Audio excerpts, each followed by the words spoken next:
काय देखा था बुआ? ए डोड़का तो हरे ऐ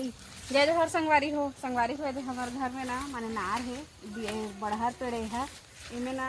नार चढ़े है और नार में ना ए दे डोड़का फरे है एला गलका भी कथे तुहे मन हम काय कथे संगवारी हो बताहा एला ना भाजी संग में ना डाल के बनाबो करके ए मखना भाजी भी टोरे हैं संगवारी हो तेकरे संग में ना बना करके डोड़का ला और कई डहान ना एला गलका घलो कथे संगवारी हो आप मन काय कथे तेला कमेंट करके बता है ए भाजी के साथ में बनाबो एक ठो दो मेरे हेवे चल मांसो तोड़बो ओला अच्छा संगवारी हो दे कर नौ डोड़ का फरे है तेला भी तोड़ लेबो अभी अभी चालू हो है फरे के ज़्यादा दिन तो नहीं हो है पहले दो ठो फर रही ना तेल बेंद्रा मन खा डाली तो अति बेंद्रा आते हर दिन तेकर वजह से ना कागज हिलई हो पात रही तो अब एक एक ठो है वो भी कति तरफ है समझ में नहीं आती कहाँ है